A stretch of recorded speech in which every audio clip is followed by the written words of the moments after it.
ಕಳೆದ 6 ತಿಂಗಳ ಬೆಳವಣಿಗೆಗಳು ಆ ಪಕ್ಷದಲ್ಲಿರ್ತಕ್ಕಂಥ ಕಾರ್ಯಕರ್ತರಲ್ಲಿ ಒಂಥರ ಹತಾಶ ಮನೋಭಾವನೆಗೆ ಸೃಷ್ಟಿಯಾಗಿದೆ. ದಿನೇ ದಿನೇ ರಾಜ್ಯ ಸರ್ಕಾರದ ವೈಫಲ್ಯಗಳು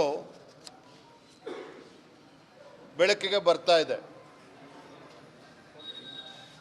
ಬೆಳಗಾಂನಲ್ಲಿ ನಡೆದಂಥ ಪರಿಶಿಷ್ಟ ಮಹಿಳೆಯ ಆ ಒಂದು ಘಟನೆ ಇರ್ಬೋದು, ಮೊನ್ನೆ ಮಾಲೂರಿನಲ್ಲಿ ನಡೆದಿರ್ತಕ್ಕಂಥ ಘಟನೆ ಇರ್ಬೋದು, ಜೊತೆಗೆ ನಿನ್ನೆ ನಮ್ಮ ಹಿರಿಯರಾಗಿರ್ತಕ್ಕಂಥ ಕಾರಜೋಳ ಸಾಹೇಬರು, ಮಾಜಿ ಉಪಮುಖ್ಯಮಂತ್ರಿಗಳು, ಅವರು ಚಿತ್ರದುರ್ಗದಲ್ಲಿ ಪತ್ರಿಕಾಗೋಷ್ಠಿ ನಡೆಸ್ತಾ ಇರ್ತಕ್ಕಂಥ ಸಂದರ್ಭದಲ್ಲಿ ಅಲ್ಲಿ ಕೂಡ ನುಗ್ಗಿ ಗಲಾಟೆ ಮಾಡ್ತಕ್ಕಂಥದ್ದು, ಎಲ್ಲ ಒಂದು ಕಡೆ ಕಾಂಗ್ರೆಸ್ ಪಕ್ಷ ಮತ್ತು ಕಾಂಗ್ರೆಸ್ ಪಕ್ಷದ ಮುಖಂಡರು ಮತ್ತು ಕಾರ್ಯಕರ್ತರು ತಾಳ್ಮೆನ ಕಳೆದುಕೊಳ್ತಾ ಇದ್ದಾರೆ. 136 ಸ್ಥಾನಗಳಿಂದ ಅಧಿಕಾರಕ್ಕೆ ಬಂದಿರತಕ್ಕಂಥ ಕಾಂಗ್ರೆಸ್ ಪಕ್ಷ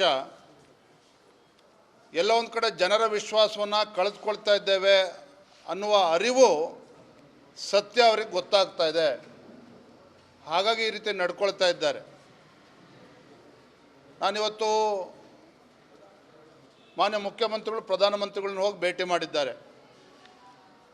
ಪಾಪ ಮೊನ್ನೆ ಅಧಿವೇಶನದಲ್ಲಿ ಬೊಬ್ಬೆ ಹೊಡಿತಾ ಇದ್ರು ಮಾನ್ಯ ಮುಖ್ಯಮಂತ್ರಿಗಳು, ಕೊಡಿಸ್ರಿ ಅಪಾಯಿಂಟ್ಮೆಂಟ್ ಕೊಡಿಸ್ರಿ ಪ್ರಧಾನಮಂತ್ರಿಗಳದು ಅಂಥೇಳಿ.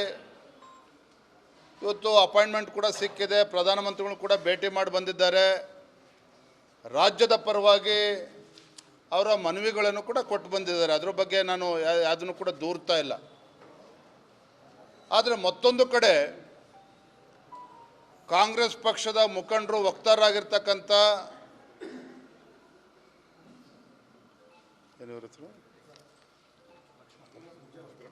ಉಗ್ರಪ್ಪನವರು,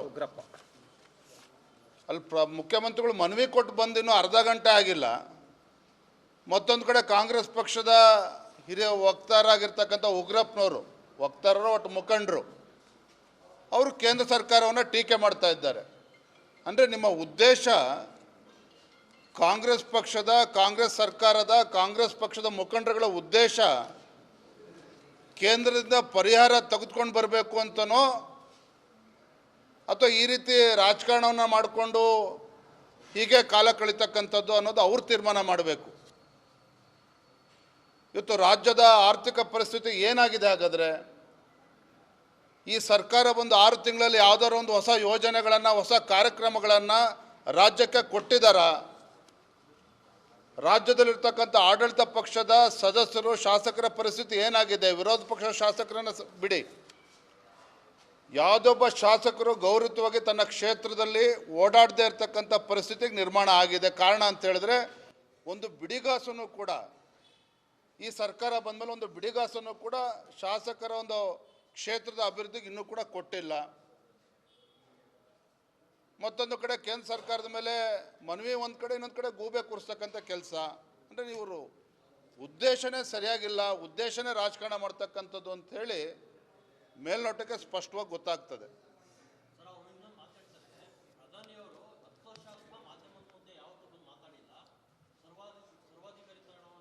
ಯಾರು ಹೇಳಿದ್ದು? ನೋಡ್ರಿ, ನಮ್ಮ ದೇಶದ ಪ್ರಧಾನಮಂತ್ರಿಗಳು ಹೇಗೆ ನಡ್ಕೋಬೇಕು ಏನಂತೇಳಿ ಉಗ್ರಪ್ಪನವ್ರು ಕೇಳ್ಕೊಂಡು ತೀರ್ಮಾನ ಮಾಡೋಕ್ಕಾಗೋದಿಲ್ಲ. ಇವತ್ತು ನಮಗೆ ಒಂದು ದಿಟ್ಟ ನಾಯಕತ್ವ ಕೊಟ್ಟಿರ್ತಕ್ಕಂಥ ನಮ್ಮ ಹೆಮ್ಮೆಯ ಪ್ರಧಾನಮಂತ್ರಿಗಳು ಕೇವಲ ಭಾರತೀಯ ಜನತಾ ಪಾರ್ಟಿ ಅಲ್ಲ, ದೇಶದ ಪ್ರತಿಯೊಬ್ಬ ಪ್ರಜೆನೂ ಕೂಡ ಹೆಮ್ಮೆ ಪಡ್ತಾ ಇದ್ದಾನೆ. ಉಗ್ರಪ್ಪನ ಕೇಳಿ, ರಾಮಪ್ಪನ ಕೇಳಿ, ಸೋಮಪ್ಪನ ಕೇಳಿ ತೀರ್ಮಾನ ಮಾಡೋದಲ್ಲ.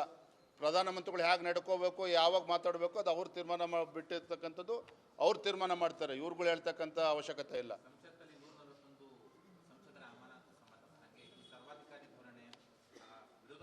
ಇಲ್ಲ, ಒಂದು ಪಾಪ ನೀವು ಕಾಂಗ್ರೆಸ್ ಪಕ್ಷದ ನೋವನ್ನು ಕೂಡ ಅರ್ಥ ಮಾಡ್ಕೋಬೇಕು. 5 ರಾಜ್ಯಗಳ ಚುನಾವಣೆಯ ಫಲಿತಾಂಶ ದೇಶದ ಜನ, ರಾಜ್ಯದ ಜನ ಗಮನಿಸಿದ್ದಾರೆ. ಕರ್ನಾಟಕ ರಾಜ್ಯ ಗೆದ್ದ ಮೇಲೆ ಕಾಂಗ್ರೆಸ್ ಪಕ್ಷದವರಿಗೆ ಇಡೀ ದೇಶದಲ್ಲಿ ಕಾಂಗ್ರೆಸ್ ಅಲೆ ಬೀಸ್ತಾ ಇದೆ. ಮುಂದಿನ ಲೋಕಸಭಾ ಚುನಾವಣೆಯಲ್ಲಿ ಕಾಂಗ್ರೆಸ್ ಪಕ್ಷ ಮತ್ತು ಅಧಿಕಾರಕ್ಕೆ ಬಂದ್ಬಿಡ್ತೇವೆ, ಅವರ ನೆಚ್ಚಿನ ನಾಯಕ ರಾಹುಲ್ ಗಾಂಧಿಯವರು ದೇಶದ ಪ್ರಧಾನಮಂತ್ರಿ ಆಗ್ತಾರೆ ಅನ್ನೋ ಭ್ರಮೆನಲ್ಲಿದ್ದರು. ಛತ್ತೀಸ್ಗಢ, ಮಧ್ಯಪ್ರದೇಶ, ರಾಜಸ್ಥಾನದ ಫಲಿತಾಂಶ ಕಾಂಗ್ರೆಸ್ಸಿಗೆ ಒಂದು ರೀತಿ ಮರ್ಮಾಘಾತ ಉಂಟಾಗಿದೆ. ಹಾಗಾಗಿ ಹತಾಶೆಯಿಂದ ಈ ರೀತಿ ಹೇಳಿಕೆಗಳನ್ನು ಕೊಡ್ತಾರೆ. ಲೋಕಸಭೆಯಲ್ಲೂ ಕೂಡ ಅಧಿವೇಶನ ನಡೆಯೋದಕ್ಕೂ ಕೂಡ ಅವಕಾಶನ ಕೊಡ್ತಾ ಇಲ್ಲ. ಜನರ ಹಣ ಪೋಲಾಗ್ತಾ ಇದೆ. ಹಾಗಾಗಿ ಅಲ್ಲಿ ವ್ಯವಸ್ಥಿತವಾಗಿ ಒಂದು ನಡೀಬೇಕು ಅದು ಅಧಿವೇಶನ ಅಂತಕ್ಕಂಥದ್ದು ಅಲ್ಲಿಯ ಎಲ್ಲರದ್ದು ಕೂಡ ಅಭಿಪ್ರಾಯ. ಅದಕ್ಕೆ ಕಲ್ಲಾಗ್ತಕ್ಕಂಥ ಕೆಲಸ ಮಾಡೋ ಪ್ರಯತ್ನ ಮಾಡ್ತಾ ಇದ್ದಾರೆ. ಅದ್ರ ತಕ್ಕಂತೆ ಸ್ಪೀಕರ್ ಅವರು ತೀರ್ಮಾನವನ್ನು ಕೈಗೊಂಡಿದ್ದಾರೆ. ಧನ್ಯವಾದ. Thank you.